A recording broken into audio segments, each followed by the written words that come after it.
O nosso assunto, obviamente, são as imagens que derrubaram o primeiro-ministro do governo Lula, o general que foi o primeiro a cair, Gonçalves Dias, depois que as imagens mostraram ele circulando pelo Palácio do Planalto no dia das invasões de 8 de janeiro. Ô Mônica, o que você colheu aí de bastidores pra gente a respeito desse assunto? Bom dia. Oi, Megali, bom dia a todos. O Palácio do Planalto, o que eu colhi, Megali? O Palácio do Planalto, os ministros que ficam no Palácio do Planalto, a equipe mais do núcleo duro do governo Lula, né, foi alertada por outros integrantes do governo de que as imagens, essas imagens, né, dos ataques de 8 de janeiro entregues à CNN Brasil tinham o potencial de desgastar Lula e encorpar o movimento por uma CPI para investigar o vandalismo sob a perspectiva torta, né, Megali, de que ele poderia ter sido incentivado pelo próprio governo. Na mesma semana em que houve a invasão do Palácio do Planalto, parlamentares bolsonaristas e seguidores do ex-presidente Jair Bolsonaro nas redes sociais começaram a tentar colocar em pé essa tese, a tese de que a invasão tinha sido preparada pelo próprio governo Lula, porque a nova administração teria o interesse de desgastar o antecessor, o Bolsonaro, e justificar a repressão sobre os que os apoiam.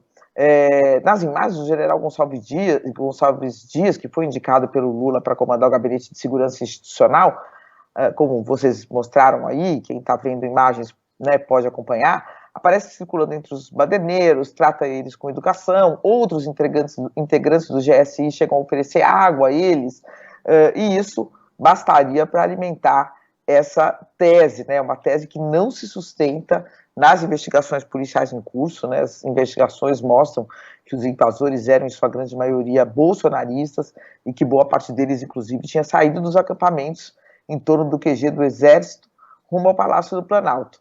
De qualquer forma, há uma batalha por narrativa e uma batalha dentro do Congresso em torno dessa CPI, e óbvio que essas imagens não ajudavam, né? Então, de acordo com relatos de ministros do governo, parte do núcleo duro da equipe do Lula, no primeiro momento, não percebeu de imediato essa consequência, mas ela era até óbvia, né? E se somou à análise, a essa análise, as discussões que culminaram com o pedido de demissão do general Gonçalves Dias. É aquela coisa, né, Megali, o ministro pede para sair, né? Quer dizer, obviamente que ele recebeu o recado de que a presença dele no Palácio do Planalto já não era já não era aceita, já não seria aceita. Se não pede demissão, Lula acabaria tendo que demiti-lo. Né? Pesou também o fato de o general, pessoas muito próximas ao presidente, isso está relatado inclusive na Folha de São Paulo, mas de acordo com a minha própria apuração, pessoas muito próximas ao presidente dizem que tudo que foi entregue de imagens daquele dia para o Lula, para a equipe mais próxima dele que analisou cada frame ali, cada segundo ali daquelas imagens, não incluíam essa participação do general. Então houve uma quebra de confiança também. Enfim, foram muitos fatores, né? As imagens ali, o general se defende, diz que ele estava encaminhando as pessoas, inclusive, para serem presas, estava retirando elas do andar em que está a sala do presidente Lula. De fato, não há ali nenhuma imagem que mostre ele colaborando, incentivando, nada disso, mas mostra ele ali um pouco sem comando, né? Pessoas do próprio GSI, outras pessoas sim, dando água, ajudando, mostrando caminhos. Então mostra ali uma falta de comando também dele sobre sua própria equipe.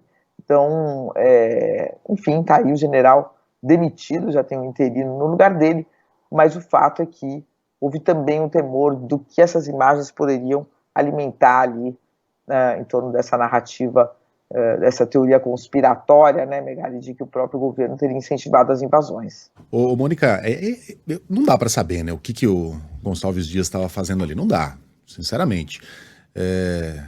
Porque, vamos partir de um princípio lógico aqui. Se ele tivesse participando daquele ardil todo, né, da confecção daquelas invasões, eu não acho que ele ficaria ali para ser filmado. Tudo que ele iria querer é manter distância daquele lugar. Aliás, a lá Anderson Torres, né? Que viajou lá pra Disney a milhares de quilômetros, eu quero distância disso aqui.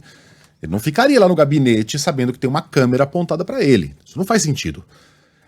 Mas a maneira como o governo tratou abre enfim, abre portas para qualquer tipo de interpretação. Por que essas imagens não foram divulgadas? Por que a gente não soube? Porque a versão dele, eu acho que a versão não para em pé, mas se a gente for comprar pelo valor de capa a versão do Gonçalves Dias, ele se portou como um herói. Pô, o cara viu uma invasão lá, com milhares de bolsonaristas enfurecidos, talvez armados. Não tinha como saber, no mínimo carregando pau, dispostos a tudo. E foi lá no peito e na raça até o Palácio do Planalto para proteger os gabinetes. Pô, isso é atitude digna de um herói. Então, o governo geralmente são cercados por figuras, né, que são especialistas no controle de narrativas. Em inglês isso chama Spin Doctors, que também é o nome de uma banda dos anos 90. Então os caras, olha, vamos pegar esses fatos aqui, a nossa narrativa é essa, então a gente vai construir essa história. O governo poderia ter construído uma história bem diferente, divulgando essas imagens e divulgando as atitudes do Gonçalves Dias. Veja, a gente tinha um ministro lá que é abnegado, revoltou-se com o que viu na TV, foi até o palácio, tentou proteger, mas estava cercado de subalternos bolsonaristas e pronto, você controla a narrativa. Agora, você esconder essas imagens, decretar sigilo, a gente ficar sabendo pela imprensa, é tudo muito esquisito, Mônica. Muito. O sigilo, inclusive, ele colocou, né, quer dizer, o sigilo você pode classificar como reservado, secreto e ultra secreto, né? E aí o que aconteceu? Ele classificou como reservado 5 anos essas imagens, e justamente a imprensa, quando estava pedindo acesso às imagens, quando é negado, alguma informação é negada, você recorre à CGU, que reanalisa todo o processo, se está dentro da lei, se tem que ceder as informações ou não. Só que existe uma comissão interministerial que pode rever, né, a decisão da autoridade que negou a informação, mas quando é 5 anos, não. É curioso isso, né, Megali? É uma brecha que tem na lei. Então, quer dizer, essa comissão interministerial, ela só pode rever quando os documentos estão classificados como sigilosos por, se não me engano, 10 ou 15 anos e 25 anos. Quando é 5, não. Porque aí é uma outra classificação que não está na alçada ali dessa comissão interministerial. Então essas imagens acabaram que ficaram escondidas mesmo. Em defesa do general Gonçalves Dias, eu ouvi pessoas falando que para ele tudo é secreto, né? É aquela coisa de general, de militar, tudo é secreto, nada pode chegar à imprensa, então tem um pouco esse perfil, e não necessariamente que ele quisesse esconder a própria atuação lá dentro, porque como de você, se ele tivesse incentivado algo, ele não estaria ali sendo filmado, né? Ele não se deixaria filmar. Mas, enfim, tem esse viés, tudo secreto, e acabou tendo uma quebra de confiança, mas especialmente, né, Megali, cabeças são cortadas para que o governo possa sobreviver sem maiores percalços, quer dizer, manter o general ali dentro, sendo que o Lula já não estava confiando tanto nele, embora goste dele, né, e com um desgaste enorme para o governo, apanhando dia e noite, para quê? Qual seria o sentido disso? Então, muitas vezes as cabeças rolam, às vezes sem ter tanta culpa no cartório, às vezes tendo, né?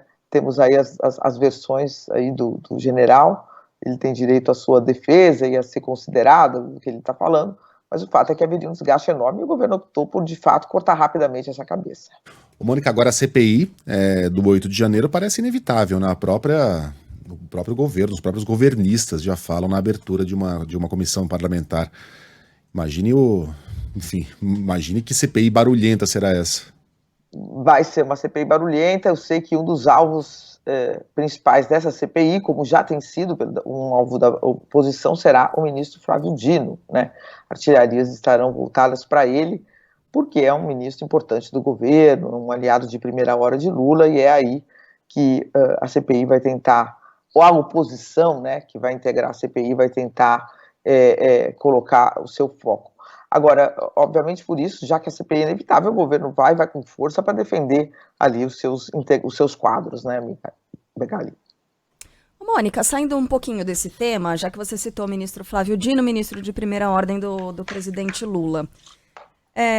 Claro que a sucessão do presidente Lula ela é discutida desde sempre, e agora, depois dessa eleição e depois daquela afirmação dele de que não concorreria à reeleição, você lembra, né? Vem se falando muito sobre isso, e aí Haddad sempre aparece como um sucessor natural, porém, Flávio Dino, recentemente ele tem sido colocado como talvez uma preferência, né, da base para uma sucessão de Lula. Isso está circulando mesmo? Como é que o Fernando Haddad recebe isso? enfim, eu tenho ouvido isso, né, recentemente, eu falei, olha, seria um nome que não é tão óbvio assim, mas ele está aparecendo de fato, né? É assim, Carla, desde que o governo estava que o Lula estava indicando seus ministros, isso está posto, né?